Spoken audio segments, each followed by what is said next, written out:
인공지능 바이블 동영상 강의를 시작하도록 하겠습니다.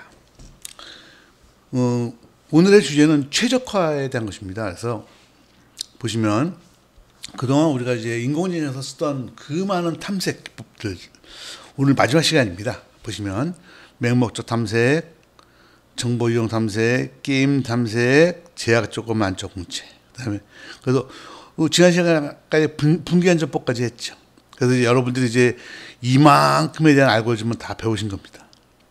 오늘은 최적화라고 해서 분류 또 다른 기법이거든요. 분류를 했는데 이제 거기에 이제 유전 알고리즘, 동적 프로그래밍과 분할 정복, 디바이드 앤 컨커라고 합니다.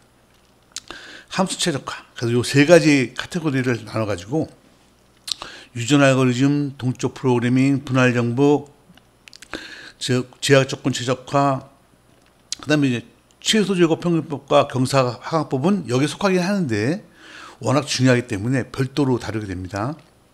오늘 제약 조건 최적화까지 하도록 하겠습니다. 처음으로 할 게 뭐냐면 유전 알고리즘인데요. 유전 알고리즘은 인공지능 역사상에서 보면 상당히 의미가 있지요. 90년대 개발돼서 그러니까 70년 여기 보면 75년도에 개발을 했지만 90년대, 80년대, 90년대 많이 쓰였죠. 이거의 특징은 뭐냐면 특정 조건을 만족하는 여러 가지 조합들이 있어요. 그 중에서 가장 좋은 것, 그러니까 최고의 예는 아니고 그 중에서 상대적으로 그동안 수천 번 해보고 그 조합 중에서 가장 좋은 것을 그냥 그 최고다라고 선택하는 것이고요. 그러니까 근사해를 구하는 것이다라고 보시면 될 것 같아요. 그래서 뭐 정해진 도시를 모두 한 번만 방문하는 가장 짧은 경로를 구하는 문제, 뭐 가방을 많이 넣었으면 여기서 어떤 게 최고의 방법인지 모르겠지만 수십 번 수백 번 해보고 그 중에서 가장 좋은 것을 선택하면 그 정도면 되지 않느냐. 뭐 이런 것이 이제 유전 알고리즘이라고 볼 수 있고요. 뭐 이미 뭐 스스로도 많이 나와 있는 거죠. 그래서 오늘 여러분에게 간단히 소개시켜드리도록 하겠습니다.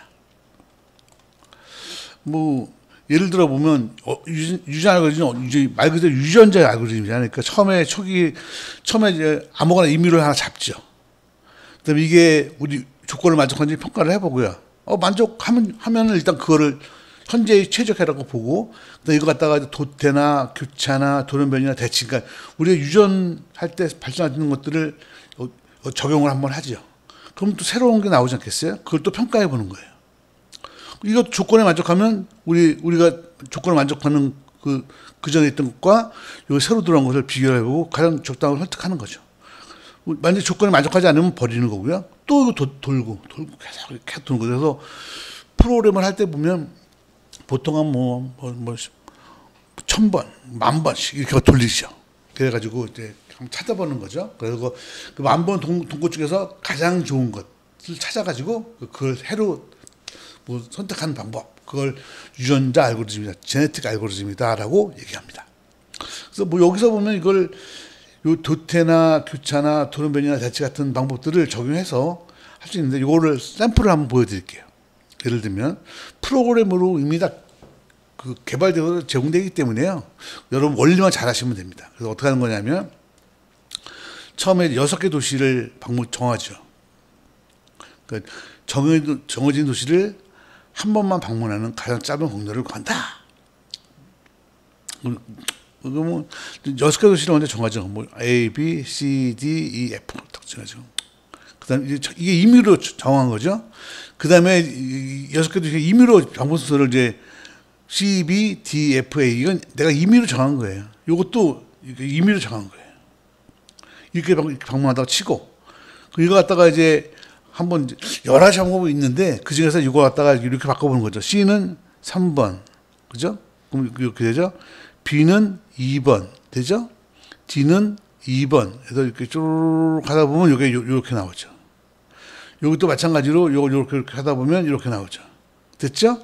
그럼 이제 처음에 요거를 갖고서 이제 뭐 점수를 계산해 보고 뭐 경로 어떤지를 해놓고 그 상태에서 이제 요 두 개를 이렇게 해놓은 다음에 요 두 개를 갖다가 이제 예를 들면 뭐 교배를 해보는 거죠. 뭐 도태나 돌연변이 등 다양한 방법도 있는데 일단 여기서 교배를 해본다. 그러면 어떻게 하냐면 부모원에 있는 끝에 두 개를 갖다 서로 바꾸는 거죠. 교배를 하는 거죠. 바꿔가지고 이렇게 만들었잖아요. 요거 갖다가 또 이제 다시 치환을 해봐요. 그래서 뭐 이렇게 치환하면 요렇게 방문하는 법, 요것도 똑같이 해보면 이렇게 나오죠. 그리고 여기서 좀 보시게 되면 A, B, C, D, E, F. 요것도 전부 다 하나씩 방문하는 게 됐네요. 그럼 요것도 이제 하나의 솔루션. 요것도 하나의 솔루션. 그럼 나왔죠. 그럼 지금 솔루션 몇 개 나왔죠? 이거, 요거 나왔죠. 요거 갖고 또 평가를 해보는 거죠. 평가를 해보고, 그 다음에 이걸 또 다시 어떻게 돼요? 똑같이 이렇게 바꿔가지고, 이렇게 바꾼 다음에 이번에는 뭐, 또 도로면일을 한다랄지, 임의로 확 집어넣어버린다랄지 해서 또 다시 치환해보고, 이렇게 해서 계속 돌리는 거예요. 몇만 번씩이라도. 그래서 그 중에서 만 번 돌린 것 중에서 가장 좋은 것, 적당한 것을 선택하는 것, 이거 갖다 우리가 이제 제네틱 알고리즘이다, 유전자 알고리즘이다라고 합니다. 이해하셨죠? 뭐 그래서 이 유전 알고리즘은요, 써보시면요 의외로 쓸모가 많아요. 그 최적화는 여기 답이 나와 있죠. 최적화는 아니지만 그중 우수한 해를 빠르게 찾는 휴리스틱 문제 해결 전략이다라고 볼 수가 있죠. 이해가 되시죠? 그러니까 최적화는 최고는 아니에요. 하지만 그나마 우수한 해를 빠르게 찾는 거죠. 그래서 어떻게 휴리스틱, 시행착오적인 방법에 의해서 문제 해결하는 것이다라고 하는 거고요. 그래서 이걸 보면 최적화는 아니지만 우수한 해를 빠르게 찾는 휴리스틱적 문제 해결 전략을 메타 휴리스틱이라고 하고, 유전 알고리즘은 메타 휴리스틱에 속하는 기법 중에 하나예요. 이해하셨죠? 그러니까 이것도 인공지능의 한 큰 질기예요. 답을 찾는데 답을 최적화를 찾기 어려우면 그나마 우수한 해를 빠르게 찾아보자라는 거고요. 그래서 그렇게 그 개발된 기법들을 메타 휴리스틱이라고 하고, 이 메타 휴리스틱에 속하는 것 중에 하나, 가장 많이 쓰는 유전 알고리즘을 저희가 공부한 것이고, 그럼 거기에 그럼 유전 알고리즘하고 딴 것도 없을까? 많아요. 이걸 다 설명하진 않을 거예요. 다만 여러분께 이 인공지능을 공부했던 사람들이 얼마나 노력을 기울이는지 알기 위해서 보면 모방 알고리즘, 입자 군집 최적화, 개미 집단 최적화, 인공 물고기 집단 최적화, 다보 탐색, 당금질 기법, 하모니 탐색 보이시죠? 그러니까 유전 알고리즘 말고도요, 메타 휴리스틱, 그러니까 우수한 애를 갖다가 시행착오에서 찾는 방법을 구현한 게 우리가 공부한 유전 알고리즘 말고도 이렇게 많이 있어요. 여러분 나중에 이제 지금은 처음 공부하시는 거니까 유전 알고리즘이 가장 많이 쓰이고요. 저도 유전 알고리즘으로 논문을 한 2편 썼었죠. 그 소셜 네트워크에서 최적 그 우수한 방법을 찾기 위한 방법 뭐 이런 가지고 논문을 쓰고 그랬었는데요. 써보면 굉장히 그래도 나름대로 좀 의미가 있다고 볼 수가 있어요. 그렇지만 어쨌든 중요한 거는 그런 메타 휴리스틱에 속하는 것 중에 하나가 유전자 알고리즘인데, 이거 말고도 이렇게 많은 게 있다. 요 정도까지만 이해하시면 될 것 같아요. 이해하셨죠? 그 다음에 이제 동적 프로그래밍이에요. 이거 여러분 꼭 아셔야 될 게 있는데요. 자, 보세요. 분할 정복 알고리즘은요, 하나의 문제를 겹치지 않는 부분 문제로 분할을 해서, 요거 디바이드 앤 컨커라고 하거든요, 영어로. 그러니까 하나의 문제를 겹치지 않는 부분 문제로 분할하고, 분할된 해당 부분 문제를 해결한 뒤에 그 결과를 결합해서 솔루션을 구하는 방법, 이걸 뭐라고 하냐면 분할 정복이라고 합니다. 디바이드 앤 컨커라고 합니다. 이해하셨죠? 중요한 거예요. 동적 프로그래밍, 다이나믹 프로그래밍은요, 그게 아니고요. 이게 말이 이상한데, 자 보세요. 동적 프로그래밍은 문제를 막 풀어나갈 때, 문제를 부분적으로 풀 때, 한 번 풀었던 문제는 다시 풀지 않고 재사용을 하는 거예요. 그걸 동적 프로그래밍이라고 합니다. 예를 한번 들어볼게요. 자, 이제 중요한 거예요. 동적 프로그래밍은 말이 동적 프로그래밍이라서 그렇지 좀 적당하지 않은 것 같아요. 볼게요. 동적 프로그래밍 보면 N개의 원소 중에서 R개의 원소를 뽑아내는 방법. 뭐 이건 이항계수라서 이런 공식이 있어요. 그럼 요거는 이렇게 푸는 거잖아요. 그럼 요거는 여기 볼게요. 4개 중에서 2개를 뽑아내는 방법. 그러면 이건 어떻게 하냐면 이 공식에 의해서 이렇게 변화할 수 있거든요. 그렇죠? 그럼 여기서 보세요. 4개 중에 2개를 뽑아내는 방법은 세 개 중에 하나를 뽑아내는 것과 세 개 중에 두 개를 뽑아내는 걸 나눌 수가 있죠.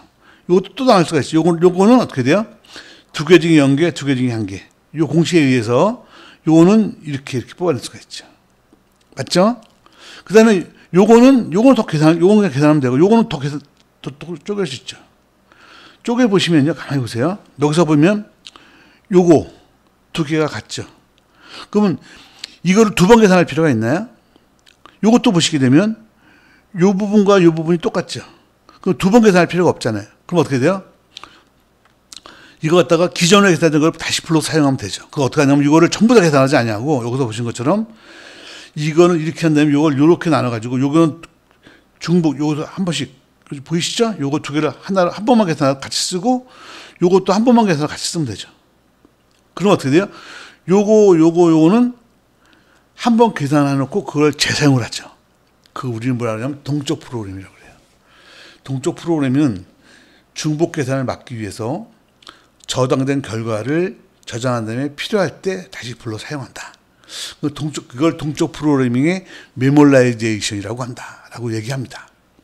뭐 요거랑 비슷한 게 뭐냐면 또 다른 예를 하나 보여드리면 뭐 막대기 같은 볼게요.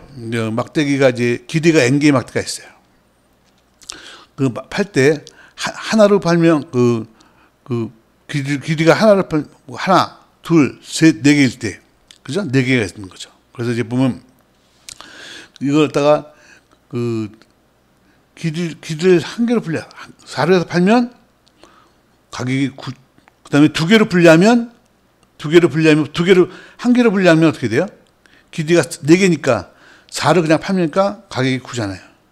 두 개로 분리하면 어떻게 돼요? 그러면 1, 3, 그죠? 2, 2, 3, 1, 그죠? 이렇게 되겠죠.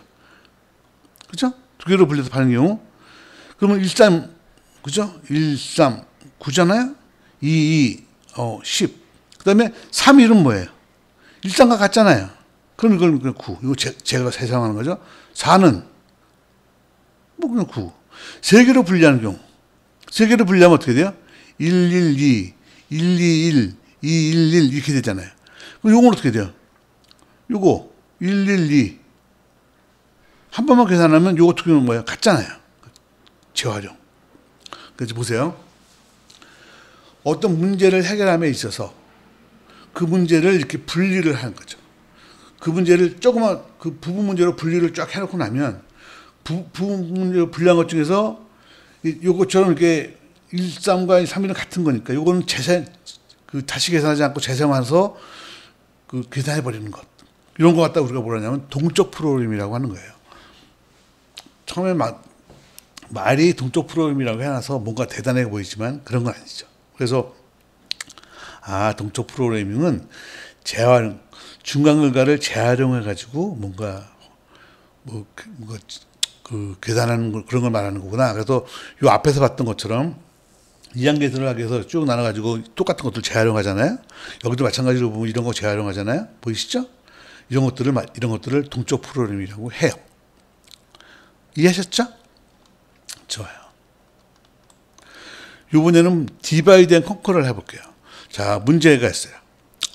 아래와 같이 뭐 투자가 이제 보면 이렇게 있는데 AP 기업에 어떻게 내가 투자 금액이 4만 원 있는데 AP 기업에 어떻게 투자를 해야 최고의 어떤 기대치가 얻을 수 있느냐? 그렇게 되면 이거 문제는 어떻게 돼요? 그러니까 한번 풀기 어렵잖아요. 그럼 이거 나눠보는 거죠. AP 기업에 1, 3으로 주는 경우, 2, 2로 주는 경우, 3, 1로 주는 경우, 4, 0으로 주는 경우, 0, 4로 주는 경우. 그렇죠. 하나의 문제 갖다 이렇게 쭉 디바이드 하죠. 디바이드해서 계산을 쭉 해보죠. 그러면 우리가 15. 그러니까 B 기업에다가 4를 주는 게 제일 낫다라는 걸 알 수가 있는 거죠. 이렇게 문제를 갖다가 쪼개서 그거를 갖고 그걸 기반으로 해서 뭔가 이렇게 최적화를 구하는 걸 디바이드 앤 컨커라고 해요. 쪼개는다는 점에서는 동적 프로그램하고 비슷하지만 동적 프로그램은 중간 결과를 재활용하는 의미가 있는 거고요. 얘는 재활용한다는 의미보다는 쪼개가지고 그 결과를 갖고서는 문제를 해결한다는 거죠. 그러니까 DP, 동적 프로그래밍하고 디바이드 앤 컨커는 다르죠. 이해하셨죠? 뭐 분할 정복하면 가장 대표적인 게 보세요. 이걸 어떻게 계산할 거냐? 그럼 어떻게 해요? 이렇게 반씩 나눠요. 이것도 어렵죠? 그럼 또 반씩 나눠요. 그죠? 그 요거는 계산할 수 있잖아요. 그럼 요거 계산한 거를 13을 또 합쳐요. 요것도 합치고 요거 합쳐요. 요걸 또 합쳐요. 그러면 답이 나오죠. 이거 뭐라 그래요? 문제 갖다가 분할을 해가지고 분할해서 이걸 갖고서는 이렇게 계산하는 방법. 이걸 뭐라 하냐면 디바이드 앤 컨커라고 해요. 그 여러분이 여기서 지금 유전 알고리즘, 그죠? 동적 프로그래밍, 디바이드 컨커 세 가지 방법에 대해서 공부를 했어요. 크게 어려운 건 없었죠. 그냥 특징이 뭐다, 뭐 어떤 장점을 가진다 이런 것만 생각하시면 될 것 같아요. 이해하셨죠? 좋아요. 넘어가겠습니다. 그 다음에 이제 우리가 하는 함수 최적화는요, 우리가 여기까지 해왔던 그 모든 탐색 중에서 오늘날 가장 많이 쓰이는 거예요. 그러니까 여러분이 알고 있는 딥러닝부터 시작해서 모든 곳에 다 이 함수 최적화가 다 쓰입니다. 그래서 함수 최적화 너무나 중요한 건데, 그래서 별도의 챕터로 나눠지게 돼 있어요. 그래서 함수 최적화는 세 가지가 있어요. 제약 조건 최적화, 최소 제곱 평균법, 경사가법 세 가지가 있는데, 이 중에서 최소 제곱 평균법과 경사가법은 요 다음에 별도의 챕터에서 다룰 거니까 오늘 함수 최적화에서는 제약 조건 최적화만 다루도록 하겠습니다. 라그랑주 함수만 다루도록 하겠습니다. 다만 여러분이 아셔야 될 거는 뭐냐면, 이런 그 최소 제곱 평균법이나 경사가법도 역시 솔루션을 탐색하는 기법 중에 하나다. 그 기법 중에서 함수 최적화에 속한다라는 것 정도는 여러분이 분류를 할 줄 아셔야 됩니다. 이해하셨죠? 그러니까 요거는 나중에 여러분이 별도로 설명하도록 하겠습니다. 지금은 그 제약 조건 최적화만 설명하면 이렇게 됩니다. 예를 한번 들어드릴게요. 뭐 이런 거죠. 뭐 A의 효용함수는 뭐 XY라고 한다. 뭐 A가 100원을 가지고 A는 100원을 가지고 있는데, 그래서 이제 그 X는 5원, 8원이다. 그러면 A는 100원으로 X, Y를 몇 개를 사는 것이 가장 최선이냐, 뭐 이런 거예요. 여러분이 어디선가 많이 봤던 문제죠. 예, 이런 것들은 라그랑주 함수라는 걸 푸는데, 이걸 갖다가 우리는 뭐라고 하냐면 제약 조건 최적화라고 합니다. 그래서 이건 어떻게 푸냐면요, 5X, 그죠? 8Y, 맞죠? 8Y가 100이 된. 응? 그럼 XY를 몇 개씩 하면 좋겠느냐? 그럴 때 효용함수가 여기 있으니까 이거를 라그랑주안으로 표현하면 이렇게 표현할 수 있다라고 그래요. 보이시죠? 이거는 그냥 이렇게 생각하시면 돼요. 그럼 이거 갖다가 이제 X에 대해 미분하고 Y에 대해 남대에 미분하고 나면 이렇게 나오죠. 그럼 여기서 이제 이걸 합치면은 남다 값을 구할 수가 있고, 그럼 남다를 여기다가 X 도입하면 여기 도입하잖아요. 그러면 X를 몇 개 사고 Y를 몇 개 사는지 알 수 있죠. 아니 그냥 그런 거예요. 이거 별로 많이 안 쓰이고요. 그냥 이거 라그랑주 함수는 대충 요 이그젠플에서만 쓰이는 거예요. 그래서 함수 최적화 중에서 제약 조건 최적화는 라그랑주 함수라는, 그죠? 그걸 이용한다. 그래서 요 효용함수 갖고서는 이렇게 표현해서 이렇게 푼다라는 거를 여러분이 알고 계시면 되고요. 뭐 되게 많이 쓰이거나 그러진 않고요. 그냥 이런 게 있다. 또 새로운 분류니까 그렇게 생각하시면 될 것 같습니다. 그래서 여기까지 해서 자 보겠습니다. 여러분이 지금까지 공부한 게 뭐냐면, 인공지능에서 그 솔루션을 탐색하려고 현재 시점에서 어떤 걸 하는 게 가장 좋으냐, 그걸 탐색하는 방법으로 개발을 하는 엄청난 많은 기법들이 있습니다. 그걸 이제 분류를 해보면 맹목도 탐색 아시죠? 스택 돼 있는 거 보이시죠? 정보 이전 탐색 보이시죠? 요건 연관된 거니까 A 다이스타라 ID3는 의사결정 트리라고 그랬죠?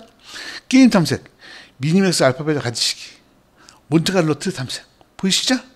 그 다음에 제약 조건 만족 문제 그래서 백트래킹 전파 방법 둘이 거의 같은 거라고 그랬죠? 그 다음에 분기 안정법 설명했습니다.